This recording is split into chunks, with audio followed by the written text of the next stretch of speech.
Well, first of all, what kind of mythical powers does a Sun Devil have? We got to consider that. Y'all don't remember the Georgia Southern game, do you? You know, I hope there's Bigfoot. I don't think there is. Like rat poison. All right, so It's Division I football! It ain't your murals! All right. Welcome back to the Hoppy Huddle podcast. I'm Jake. That's Ed.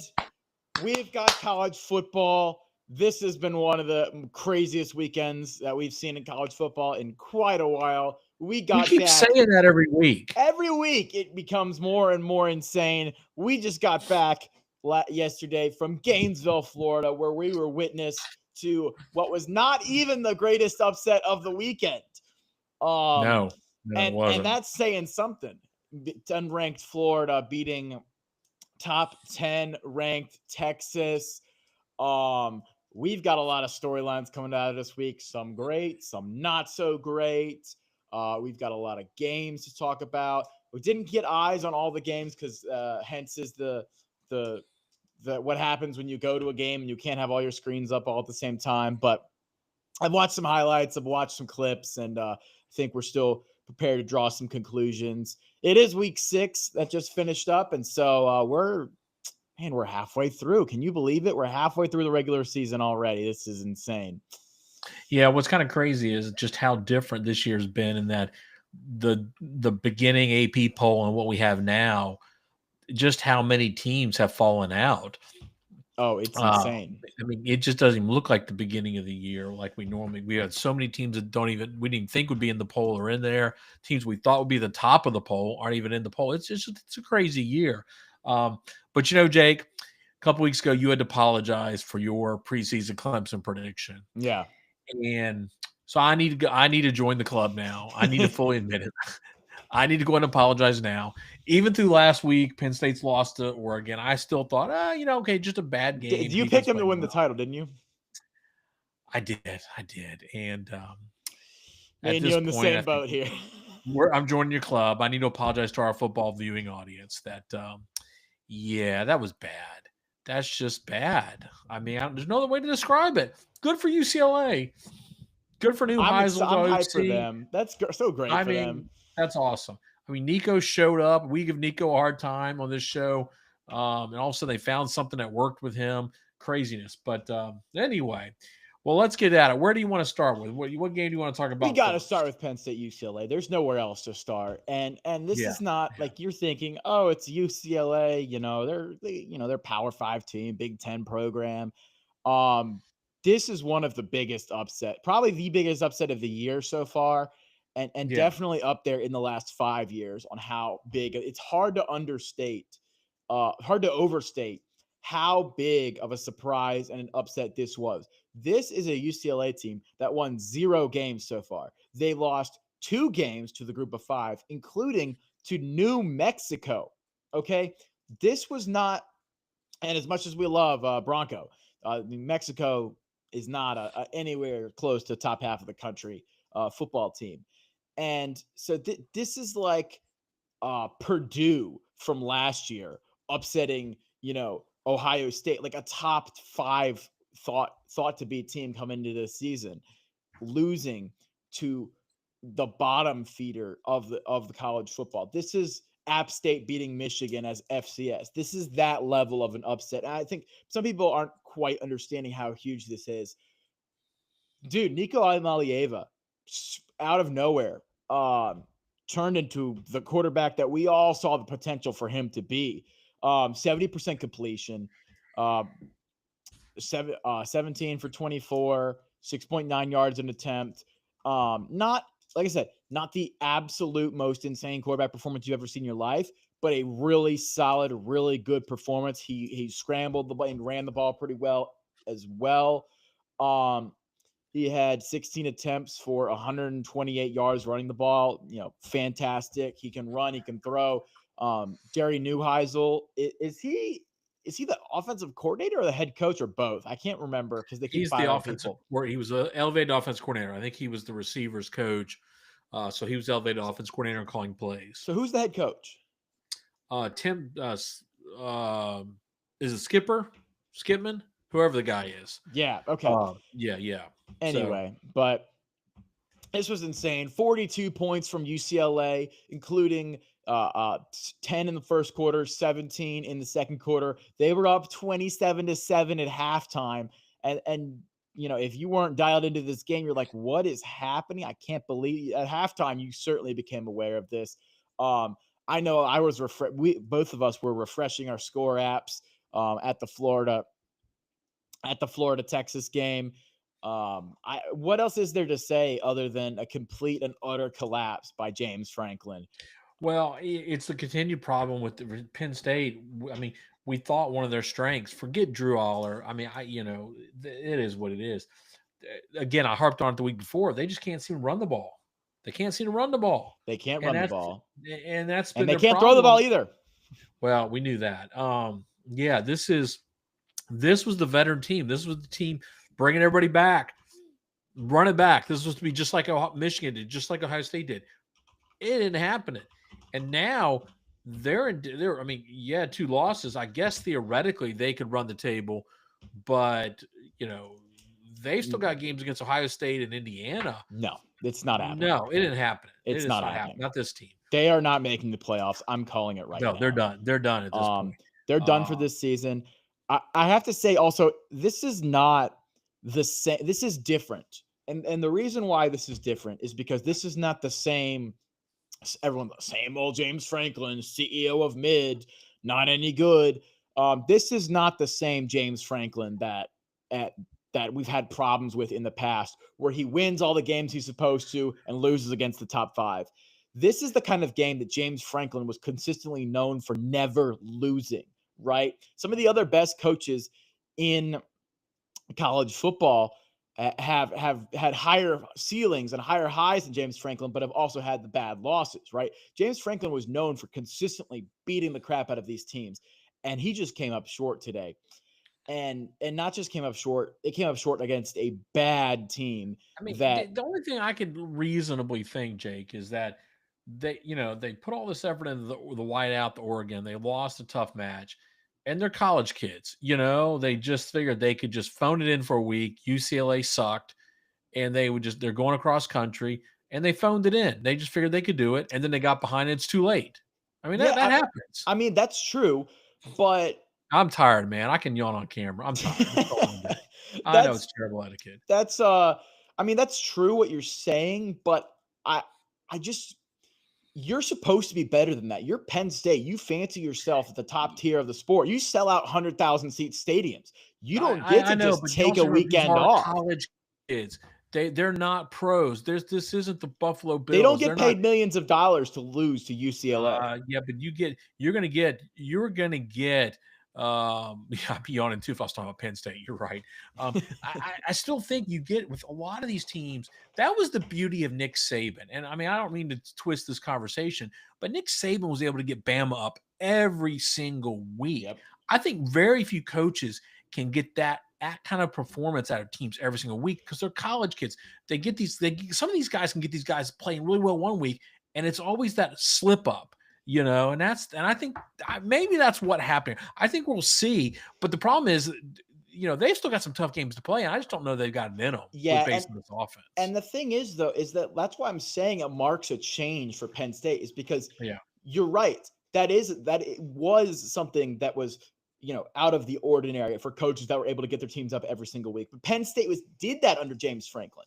Like, when was the last time they lost as a double-digit favorite at Penn State? I can't even think of it. It's been 5 years at least, right? It's been a while. Yeah. It's been a long time. And so that's why it marks a change, in my opinion, and a shift in trajectory of this program. And he's not going anywhere. The buyout's too high. No, the buyout is too big for them to fire him. But he's got to make some serious changes, or this might be. This might be a slow slide. We may start having a conversation about James Franklin and Dabo Swinney having a lot of similarities here soon. What's your number? I'm calling in. We don't have a number. We need a number. We just have to deal in the chat. Okay. We should have a number. We should do call-ins on the show. That'd be pretty fun. All right. Well. All right. Well, let's go to the other update we were at for the day.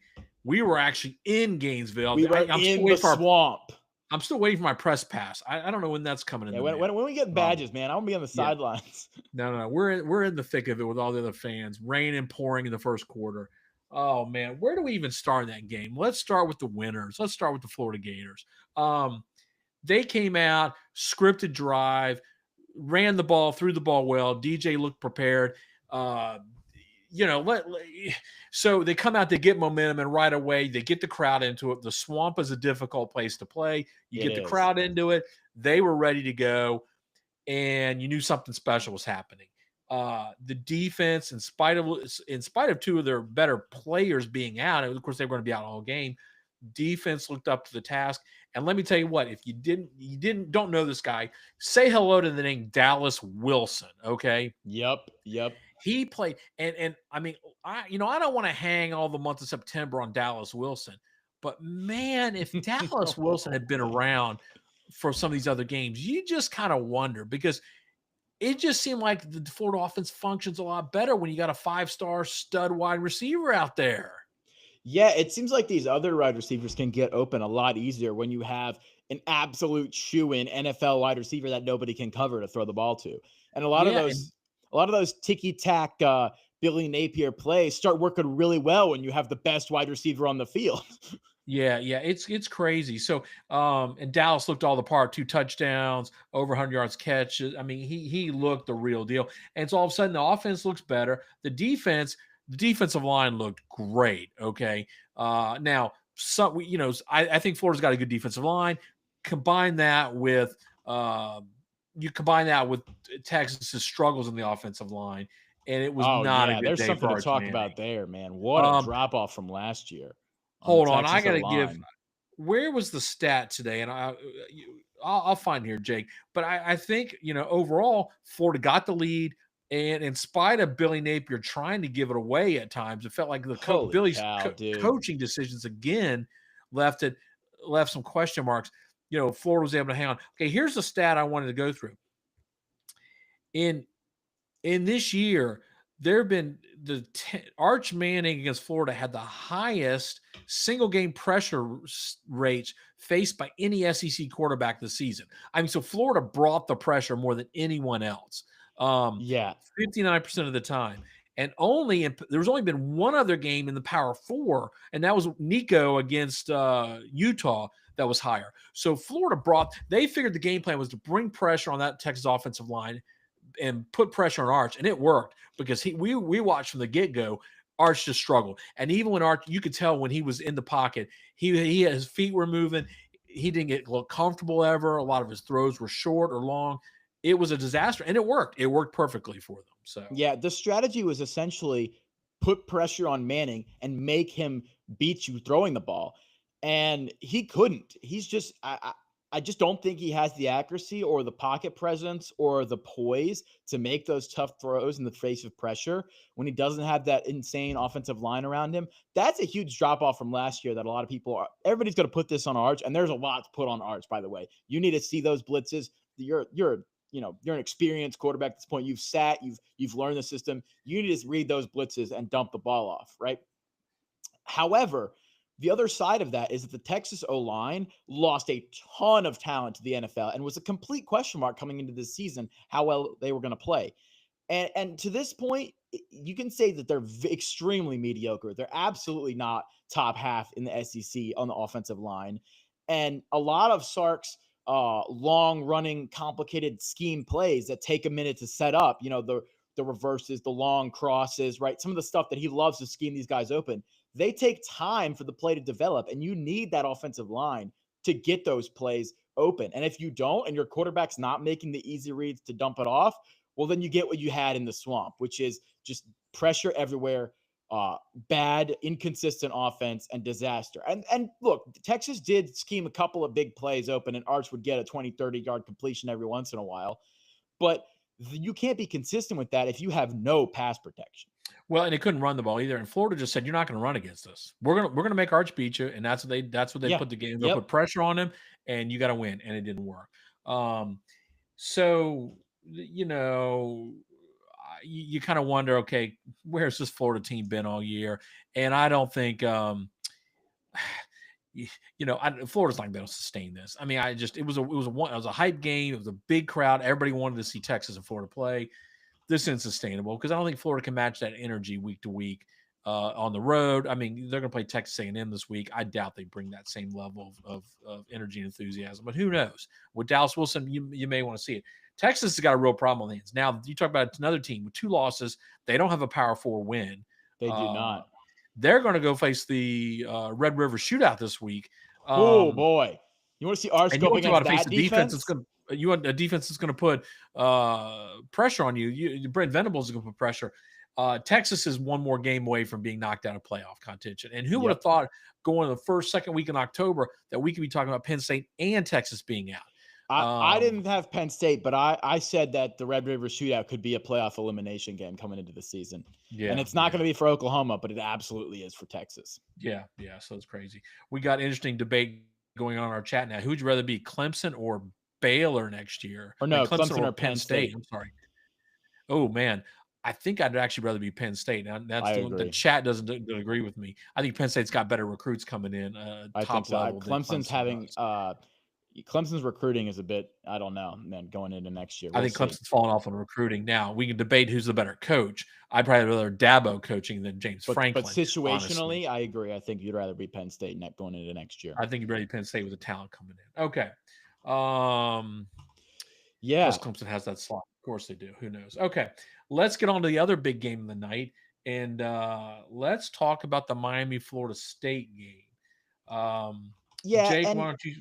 And if you didn't watch this game and just looked at the box score at the end, you completely got the wrong picture of how this game went. Because absolutely. The final score is 28-22.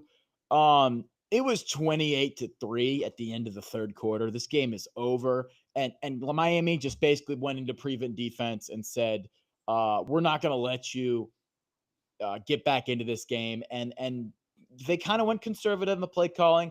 Florida State. Mario got conservative? Yeah, no. Shocker, right? This is surprising absolutely nobody that Mario Cristobal would get conservative with the lead. Who could have seen this coming? But so Miami absolutely dominated this game. It wasn't a competition. Miami, in my opinion, looks like maybe the best team in the country. There are 3 teams that you could argue for number 1. That's Ohio State, Oregon, and Miami, and you can put them in whatever order you want. Wait, time out. Miami has the best resume by far. If you let me finish my sentence, I said I would put Miami number 1 because they have the best resume. Yes. And I think they're just so good. But, Ohio State, Oregon both have cases to be number 1 as well. But Miami just basically said, all right, we're going to lean on you. And if you're going to stack the box, we're going to throw it over the top. And that's what they did. Florida State said, we're going to deny the run. We're not going to let you just ground and pound the game away. And Miami responded by all right, we have a good quarterback and we have good wide receivers. And if you're going to load the box, we're just going to throw it on you. And they did, and they made the throws. And they didn't even hold the ball, honestly, for that long. Florida State outgained them. So some of that was in the fourth quarter, obviously, as well. But that was, Miami didn't have to outgain Florida State because they just scored on the explosive plays, scored on when they needed to by hitting those passes. And then basically they just ate the clock. And Tommy Castellanos, he couldn't do anything against that until they started to go to prevent. He couldn't do anything against that Miami defensive front. Ruben Bain and Hakeem Mesidor wrecked Florida State's O-line. There was no debate on who won the battle of the lines of scrimmage, Miami's D-line versus Florida's O-line. Miami won absolutely there. Florida State did a good job taking away the running lanes, but Miami just was able to hit the passes when they needed to make the plays. Carson Beck made good decisions. And I think Miami's absolutely a national title contender, and they're a team to look out for, man. If Mario can just get out of his own way with the coaching, because I'm seeing down the road, I have a vision in my head of a Miami playoff game where they go up 2 touchdowns in the third quarter and Mario Cristobal just decides to sit on the ball. And they're going to end up losing to a team that has a dynamic quarterback that can make a comeback. And if he would just step on the gas instead of putting it in cruise control towards the end of games, I think Miami would really become an elite team or the most elite team. Yeah. You think LSU would like Malachi Tony back? At this point, Yeah. Yeah. He's awesome, by the way. Yeah, Beck looks very impressive. Beck's taking what they're giving him.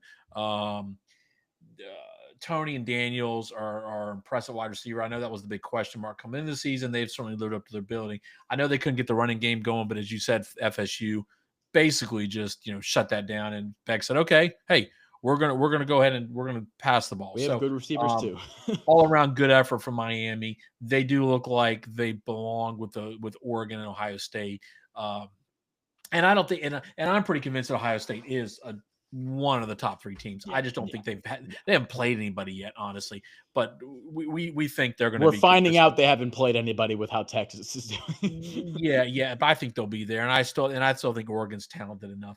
And then I think I think you probably have Alabama right behind them, even with the loss to Florida State. And then I think there's a drop. I think Alabama, the 1, 2, and 3 are mixed, debatable. There's a clear 4, and then everybody else. And then I think there's probably maybe a 5 at Oklahoma, and then there's a drop off. I think.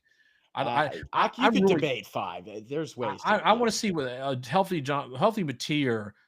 I want to see what Oklahoma, because I think Oklahoma looks good when Mateer when healthy. So.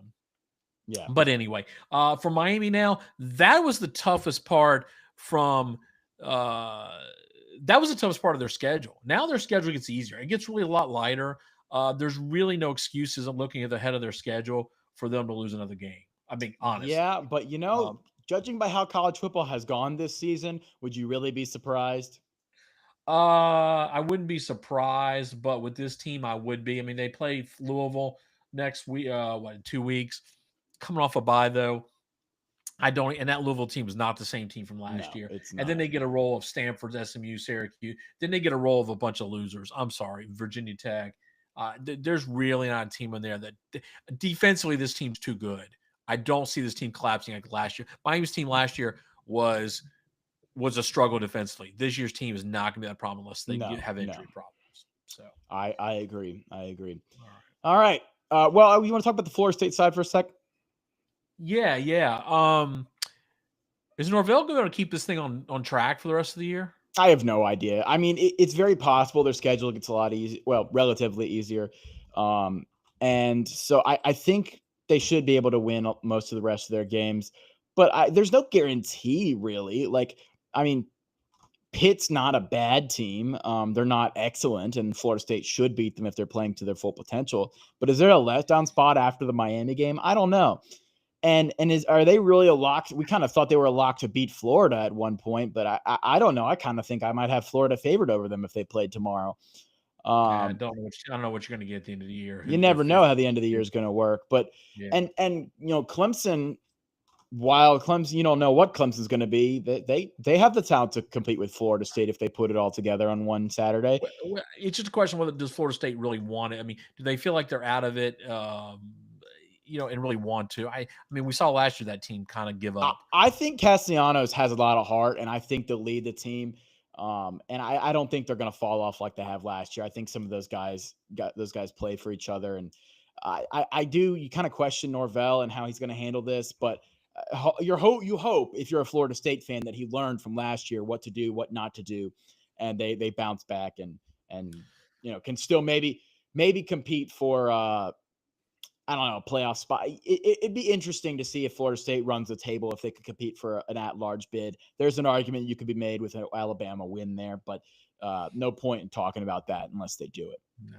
Hey, listen, I know we got a lively chat today. Y'all want to start talking NBA ball, that is in the chat, that is going to get you banned. And secondly, if you're going to talk NBA, you better not start talking about Steve Nash, bro. That isn't even close. So all right. Okay. This all is right, where are we football going? Show here. That's right. All right, where are we going next, Jake? We want to talk about Vandy Bama? Yeah, we got to talk about Vandy Bama. I've been a big believer in Diego Pavia and the prophecy. But you know what? Prophets also get martyred. You know where that game was lost?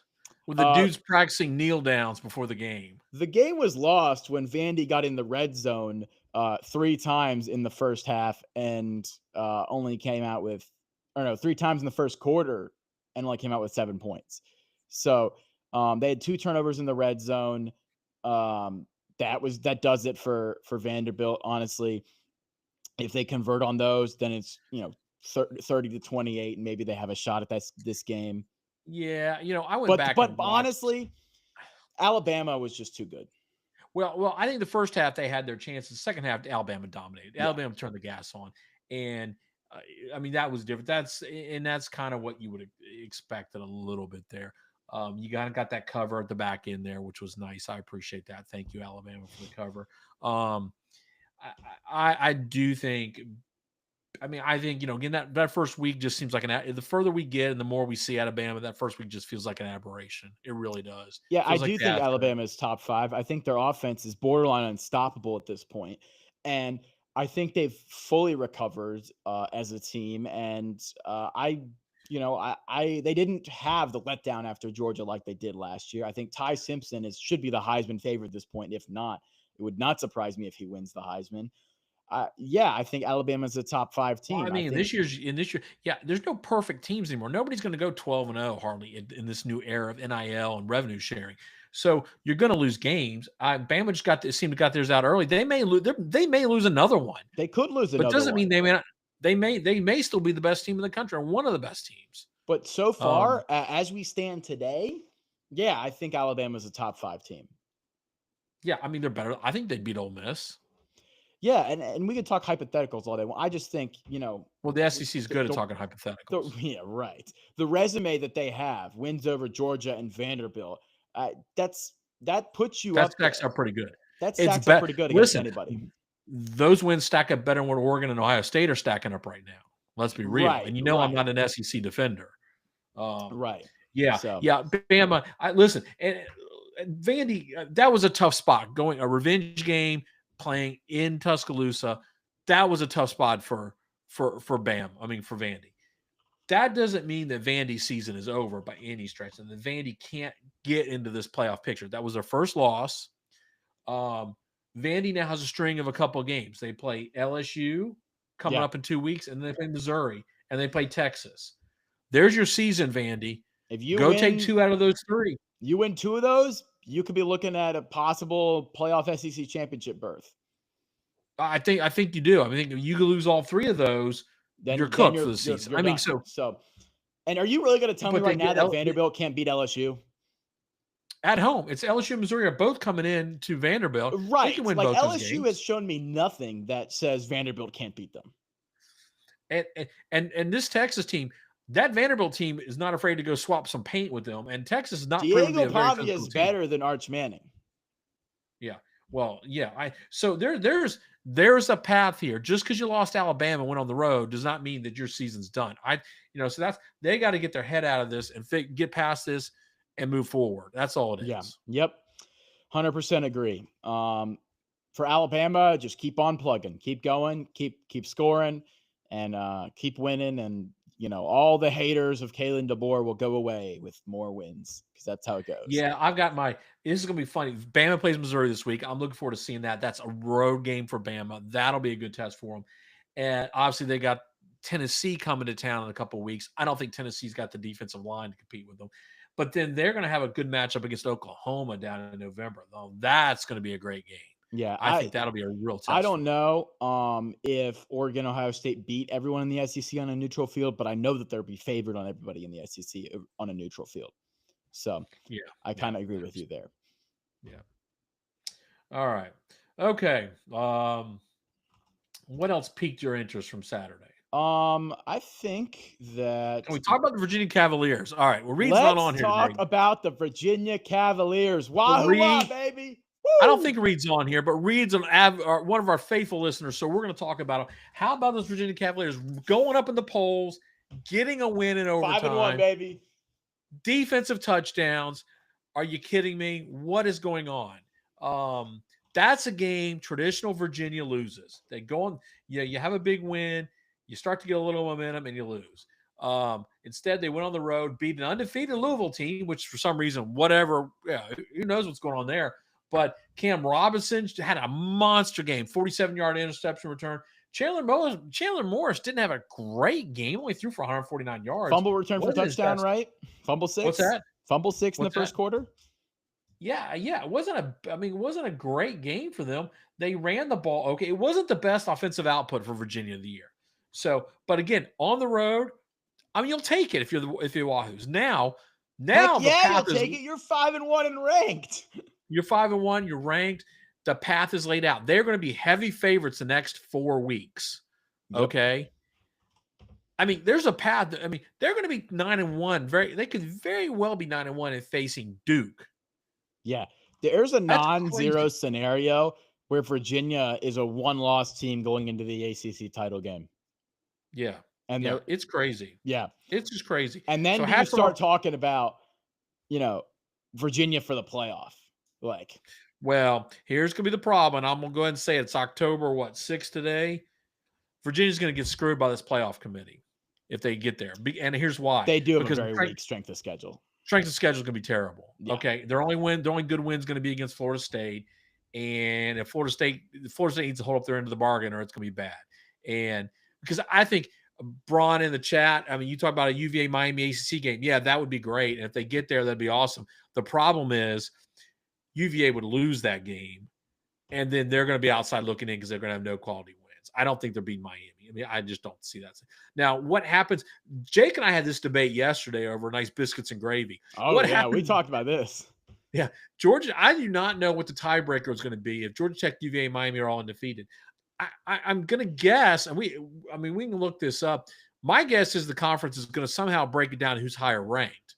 I think. I don't know. I don't know the ACC tiebreakers for the championship game off the top of my head. I just don't have that much information. I don't know. I can't tell you what it's going to be, but let me tell you what. I think that may depend if Georgia Tech beats.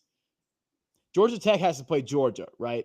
So the ACC has a chance to get 3 teams in if things go the right way, and if Georgia Tech they don't. Come on, I can't believe you even uttered those words. All right, they don't. All right. I'm literally been living delusion land for a second. They're going to get 2 at most. Hey, they're 2 probably ACC teams is pretty good. I do. 2 would be really good, but the thing's got to break right. But UVA's the only way they're getting 2 is if UVA or Georgia Tech win the ACC championship, beat Miami, and Miami's undefeated, and that's their only loss, and then Miami gets in. Maybe, yeah. That's probably it. So yeah. Can we talk about hats off to the Cavaliers? Why the heck Cincinnati isn't ranked? I don't know because they're they're 4-1. They're away from being. Their only loss is a close loss to Nebraska. They beat ranked Iowa State. Iowa State's still ranked, and Cincinnati's not. Brendan Are we going to talk Sorsby. about the polls? Because seriously, we can pick The apart polls the polls are incredibly stupid. Everybody should just be fired. I will give them credit for dropping Penn State and Texas out of the rankings. Finally, good. They shouldn't be ranked. Neither one of them has a Power 4 win. But some of the stuff that the poll people do, it's like, oh my gosh, what are we doing? But Cincinnati, that was we knew. We talked on last Thursday's show. We kept going back and forth. We knew that game would probably be tight. We didn't know who to pick. The line was tight. And sure enough, Cincinnati took care of business. That was a big win for them. Sorsby looks pretty good. Yep. Before the year, I don't think we gave them a whole lot of. I don't think we had a whole lot of confidence in Cincinnati, and I think now them and BYU are climbing up the ranks in the Big 12. All of a sudden, they're going to be. They've got a shot at this thing. I need to see BYU play some with the pulse. Before I can put any faith in BYU in the Big 12, they've got to play somebody with a real defense. Well, they're going to. They're going to get there. Yeah. And anyway, and you're right, Bron. No one respects anyone in the Big 12, and that's part of the problem. I will say Texas Tech handled business against Houston. They're the clear favorite. It's basically whoever plays Texas Tech in the Big 12 championship game, unless they get upset. But yeah. So Texas Tech went down to Houston, beat them pretty handily. I don't think it was really much of a match for them. It feels like they're on cruise control. It really does. It doesn't feel like they're getting much of a challenge. I don't know who's going to be the team. I know they're playing Arizona State. Is it this week or is it next week? I think it's 2 weeks from now. think it's 2 weeks from now they're playing. Okay. I think that may be their best chance at a loss, but it's really hard to envision a scenario the way they're moving. They already had their game at Utah. And who knows? We don't know how crazier things have happened. UCLA and Penn State. Who knows? You never But right know. now it seems like Texas Tech is just overpowering everybody in this conference. Yeah. And But the best game of the day in the Big I was 12. about to say the most cinematic game of the entire weekend was Baylor, Kansas State. Baylor wins 35-34, blocked field goal. I about died 10 times refreshing the score app for this game at the Florida game because I couldn't get signal to stream it. And I went back and I watched this game, and man, Baylor's offense is so good. It's so good. Kansas State could not stop Baylor. The thing that has been Baylor's issue the whole year is their defense just doesn't play good. It's like nobody gives up a ton of passing yards to Avery Johnson, Kansas State, and he threw for 339 yards against Baylor's defense. And he's not, he's had his issues throwing the ball, and we let him just go everywhere. And I'm kind of at my wit's end with Baylor. It's like every game is just you've got to score 40, and you got to hope the other team scores 39. And it's like, what do you do? If they had any pulse on defense, they'd be an elite team. They got great wide receivers. The best tight end in the country is Michael Trigg, by the way, for Baylor. I don't know if Sports Center #1, that insane one-handed catch he made. Crazy. Insane. Michael Trigg he is going to get drafted into the NFL. That's pretty certain at this point. He's best tight end in the country right now.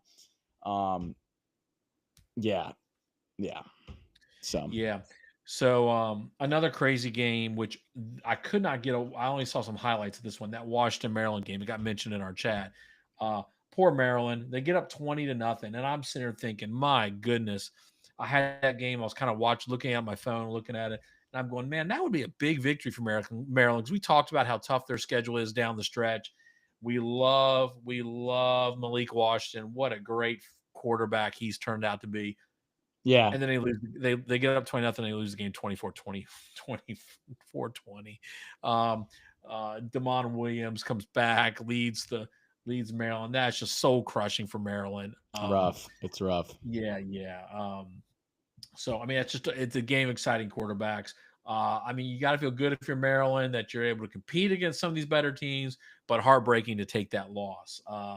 I think I have a feeling that's not going to be the last loss Maryland's going to take. It's going to be tough because I think they're tough out in the Big Ten. Yeah. Saga Potolele thoughts. I didn't get to watch the Cal Duke game. I saw a couple of highlights. We were trying to get back from Gainesville. That was I saw a couple of highlights of him making some pretty great throws, threw for 245 yards. He's a good quarterback. I mean, it's pretty clear that Cal hit on him. He's that guy. And are they going to be able to keep him? That's what I was just going to say. Yeah. What is he going to be in a Penn State uniform or a Miami uniform? Is he going to get a $6 million check from Miami next year?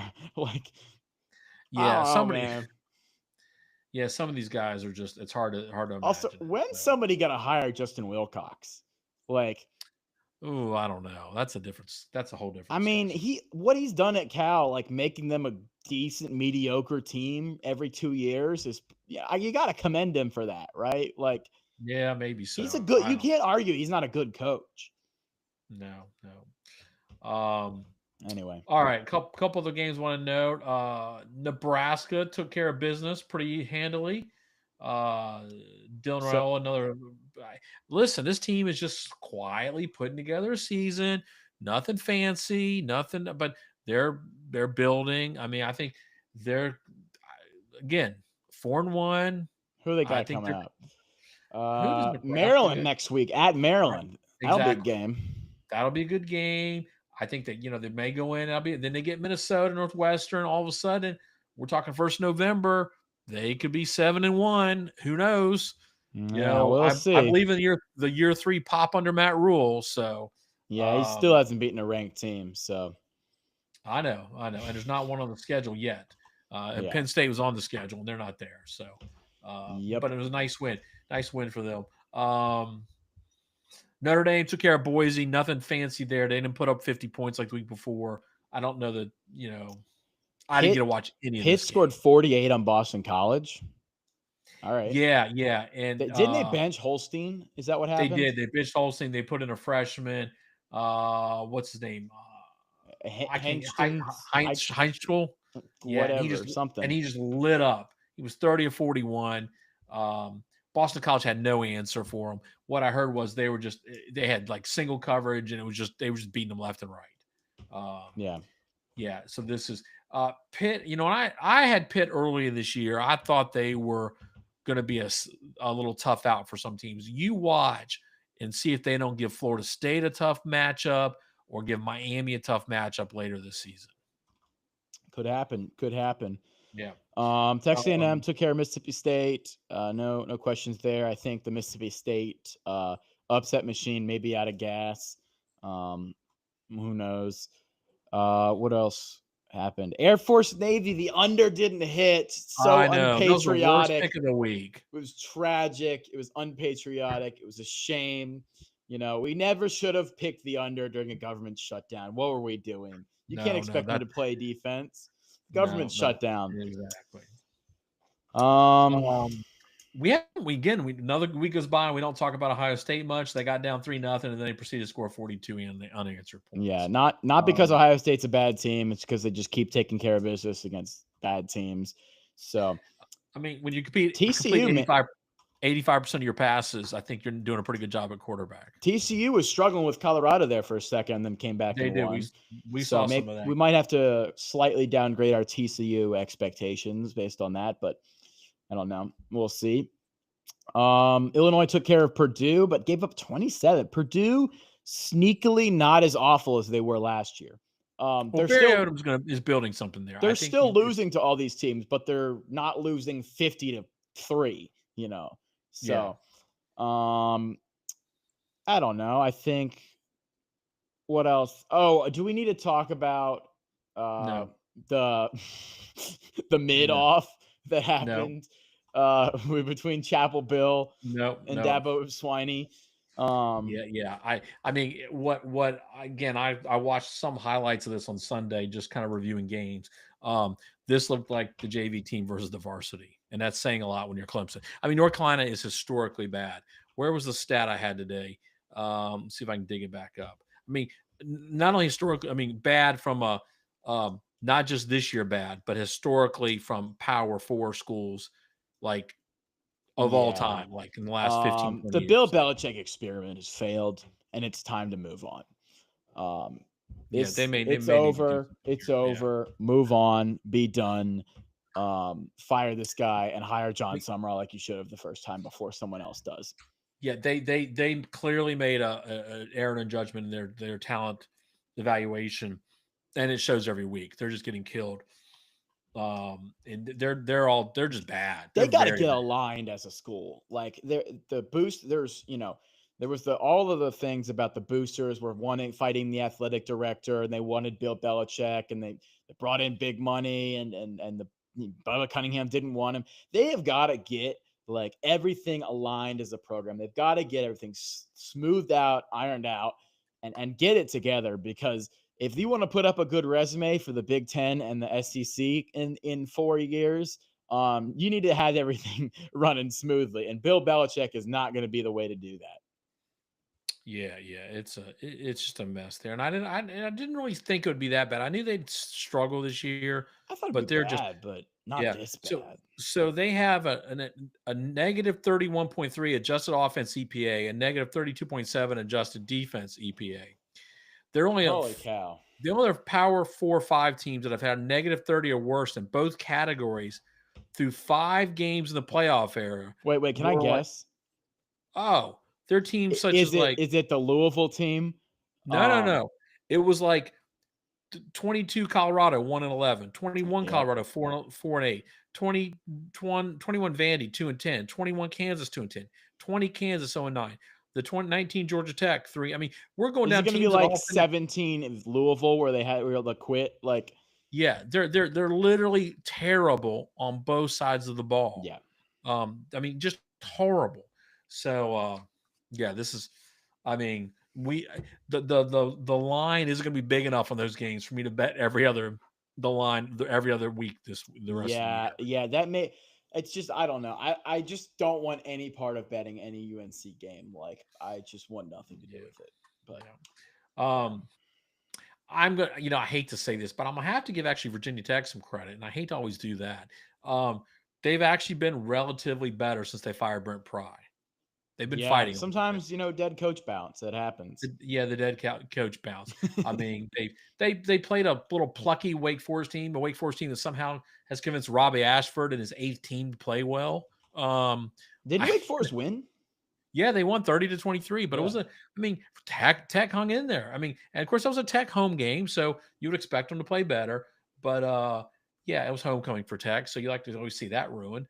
But they're playing better. I mean, they're still not going to win a lot of games, but who knows? So, Yep. Anyway. So let's see what else we got going on here. Anything else? James Madison, we got behind 7-0. Ended up winning 14-7. Very quietly, they're building a campaign to be among the leaders in the Sun Belt. ODU also only has one loss. ODU was killing teams in the Sun Belt. Those two seem to be on a collision course. It'll be interesting to see if the teams in the American beat each other up. Thereby, if JMU or ODU can stay on a one-loss trajectory, we might see one of those teams end up in the playoff. Yeah, I think the American teams are probably stronger as a team, but if they they all beat each other, you never know. Well, I think we got a good matchup this week with USF and UTSA. That'll be one I'm interested in watching this week. So yeah. All right. Well, that's about it for me this week. Yeah, that's kind of all we had. A lot of good games coming next week. We will also be traveling to a game this week.